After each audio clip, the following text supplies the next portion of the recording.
मत्तयाचा 24 अध्याय 13 वचन. परंतु जो शेवटपर्यंत टिकून राहील तोच तरेल. यस, आमेन. जय ख्रिस्त सर्वांना. कशी आहे माझी यूट्यूब फॅमिली?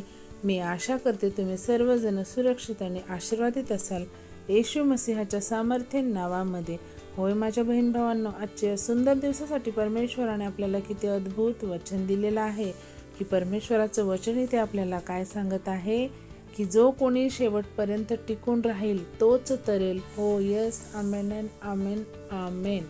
कारण आजचा दिवस हे वाईट आहेत प्रियानो, कारण परमेश्वराचं राज्य येणं निकट आहे. आणि हो, या जगिक जीवनामध्ये आपल्या व्यापात, आपल्या अडचणीमध्ये आपण काय गुरफटून गेलेलो आहोत आणि आपण काय करतो की परमेश्वरापासून आपण काय करतो, दूर जातो. प्रार्थना आपल्या कमी होऊ लागल्या, कारण या जगिक जीवनामध्ये आपला उदरनिर्वाह भागवण्यासाठी जो आपल्याला लागणारा खर्च आहे, ऐवज आहे, सर्व गोष्टी की काय माणूस काय करतोय की 12 तास हे जॉब करतोय, पण परमेश्वरासाठी त्याच्याकडे वेळ नाही. कारण 12 तास वर्किंग असल्यावर तो घरी येऊन कधी प्रार्थना करणार, कधी बायबल वाचणार. तर अशा याच्याने सैतान कार्य काय, दुष्टाने काय केलेलं आहे, सर्वांना व्यस्त केलेलं आहे. काहींना त्यांच्या कामामध्ये व्यस्त केलं आहे, तर काहींना त्यांच्या आरोग्याच्या समस्येमध्ये व्यस्त केलेलं आहे, काहींना त्यांच्या फायनान्शियल प्रॉब्लेममध्ये त्यांना गुंतवून ठेवलेलं आहे. तर आपण काय केलं पाहिजे माझ्या प्रियानो? कसंही प्रसंग, अडचण असू द्या, काहीही समस्या असू द्या, आर्थिक, फायनान्शियल, हेल्थ, जॉब इश्यू, कुठलाही प्रॉब्लेम असू द्या, पण आपल्याला परमेश्वरासाठी आपण वेळ दिलाच पाहिजे. परमेश्वराच्या सान्निध्यात आपण बसलंच पाहिजे आणि आपण शेवटपर्यंत परमेश्वरामध्ये टिकून राहणं महत्त्वाचं आहे माझ्या बहीण भावांनो. जेव्हा आपण असं करू तेव्हाच आपल्याला आपला परमेश्वर हा सर्व संकटातनं बाहेर काढणार आहे. नाही तर काय होतं, आपण परमेश्वरापासून दूर दूर जायला लागतो आणि त्यामुळे त्याचं दुष्टाचं कार्य तिथं अधिक प्रमाणात वाढायला लागतं. म्हणून आपण काय केलं पाहिजे की परमेश्वराच्या अधिक सानिध्यामध्ये राहणं. जगिक गोष्टी तर आहेतच, पण परमेश्वराचं वचन सांगतं आपल्याला की तू माझ्या राज्याचा खोज कर. परमेश्वराच्या राज्याचा जर आपण शोध घेतला तर ह्या जगिक गोष्टी देवाने सांगितले की त्या सर्व आपल्या मागे येणार आहेत. तर आपल्याला माहीत आहे की आपला उदरनिर्वाह भागवणं आपल्याला गरजेचं वाटते ह्या जगिक जीवनामध्ये माझ्या बहीण भावांनो, पण परमेश्वराचं वचन आपल्याला तितकंच महत्त्वाचं आहे. कारण जेव्हा येशू ख्रिस्ताची परीक्षा घेण्यात आली तेव्हा सैतान परमेश्वराला म्हणतोय की तू काय कर, तू जर खरा परमेश्वराचा पुत्र असशील तर ह्या धोंड्याच्या तू भाकरी बनव. असं सैतान परमेश्वराची परीक्षा घेत होता माझ्या प्रियानो. पण प्रभूने तिथं उत्तर दिलं की नाही, मनुष्य हा फक्त भाकरीने नव्हे तर परमेश्वराच्या मुखातून निघालेल्या प्रत्येक वचनाने जिवंत राहणार आहे. होय माझ्या बहीण भावांनो, किती अद्भुत आहे हे. त्यामुळेच आपल्याला जसं जीवन हे शरीराची एनर्जी वाढवण्यासाठी जसं आपल्याला अन्न लागतं, भाकर भाजी लागते, सर्व पदार्थ लागतात, तसंच आपल्याला आपल्या आत्म्याला सुद्धा जिवंत ठेवणं महत्त्वाचं आहे. आणि आपल्याला आपल्या आत्म्याला जिवंत ठेवण्यासाठी परमेश्वराचं वचन हे त्याचं आहार आहे माझ्या बहीण भावांनो. आणि परमेश्वरामध्ये आपण जास्तीत जास्त वेळ देणं, टिकून राहणं हे खूप महत्त्वाचं आहे. कारण आपण हल्ली पाहतोय की काय काय प्रकारे जगामध्ये घडत आहेत. हो, ख्रिस्ती बांधवांचा छळ होतोय, त्रास दिला जातोय आणि परमेश्वरापासून त्यांना दूर करण्यासाठी असंख्य असे प्रयत्न मनुष्याकडूनही होत आहेत आणि दुष्ट अशा सैतानाद्वारे सुद्धा होत आहेत. तर आपण त्याला वाव न देता त्यांना कसं आपल्याला परमेश्वराने जो अधिकार दिला आहे त्या अधिकाराद्वारे आपण त्या सर्व समस्यांना दटावलं पाहिजे, धमकावलं पाहिजे. आणि आपण अधिक हे सामर्थ्य आपल्याला फक्त आपला प्रभू परमेश्वर याच्याकडूनच मिळणार आहे.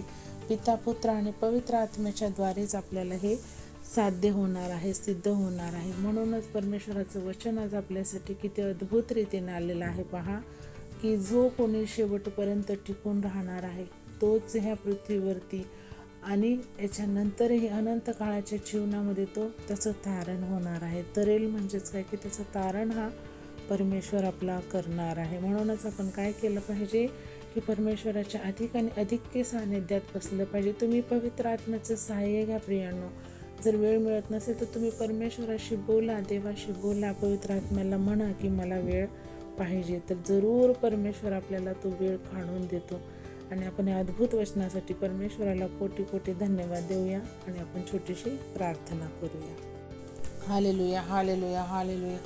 धन्यवाद, धन्यवाद, धन्यवाद, धन्यवाद. पवित्र पवित्र पवित्र पवित्र अति पवित्र सेनाधीश परमेश्वरा, राजांच्या राजा तुझ्या नावाला उंचविते, गौरविते, मान सन्मान मी तुला देते माझ्या परमेश्वरा.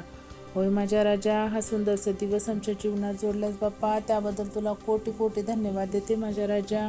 ही वेळ आमच्या जीवनाला जोडली, हे अद्भुत वचन आमच्या जीवनात दिलंस त्याबद्दलही तुला कोटी कोटी धन्यवाद करते माझ्या परमेश्वरा.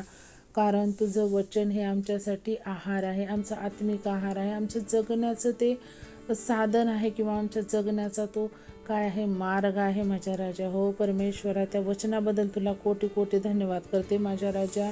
हो देव बाप्पा, की जो कोणी ह्या आजच्या ह्या धकधकीच्या जीवनामध्ये तुझ्या वचनामध्ये जो कोणी टिकून राहणार आहे तोच शेवटपर्यंत तारला जाणार आहे. होय माझ्या राजा, हे सत्य आहे माझ्या परमेश्वरा.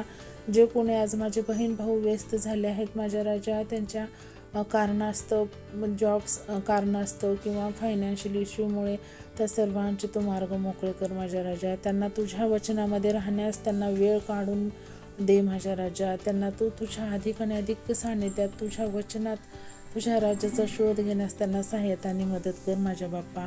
जे कोणी आजारी आहेत माझ्या राजा, त्या सर्वांना तू चंगाई दे माझ्या राजा. तू महान असा परमेश्वर आहेस बाप्पा, तू अंतरून बदलणारा माझा महान असा पिता आहेस माझ्या राजा. हो देवा, तू यायरच्या कन्येला मृतातून उठवलेला आहेस माझ्या राजा. हो देवा, तुला सर्व काही शक्य आहे माझ्या राजा. तुला अशक्य असं कुठलीच गोष्ट नाही माझ्या परमेश्वरा.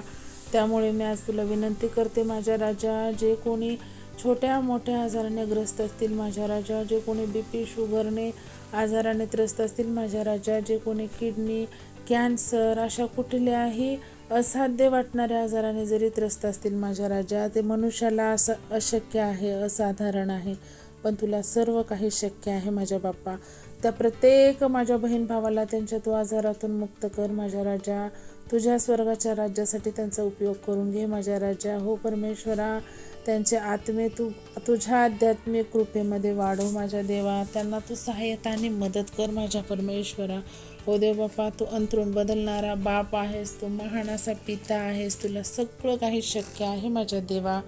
होय राजा, तुम्ही विश्वासाने आज घोषणा करते माझ्या राजा येशू मसीहाच्या सामर्थ्य नावामध्ये, की जे कोणी बिमार आहेत माझ्या राजा, त्यांना तू चंगाई दिली आहेस. यस आणि आमेनमध्ये तू उत्तर दिलेलं आहेस, म्हणून तुला कोटी कोटी धन्यवाद देते माझ्या राजा. आणि ही छोटीशी प्रार्थना धन्यता आणणाऱ्या प्रभू श्री ख्रिस्ताच्या प्रिय आणि गोड नावात केली म्हणाय का पित्या. आमेन. Praise the lord. शालोम. प्रभू येशू मसीहाची शांती तुम्हा आम्हा सर्वांसोबत युगानुयुग असो प्रभू येशूच्या दुसऱ्या आगमनापर्यंत. तर परत भेटूया अशाच एका अद्भुत वचनासोबत. तोपर्यंत सर्वांना प्रेज द लॉर्ड. जय Christ. God bless you all and thank you so much.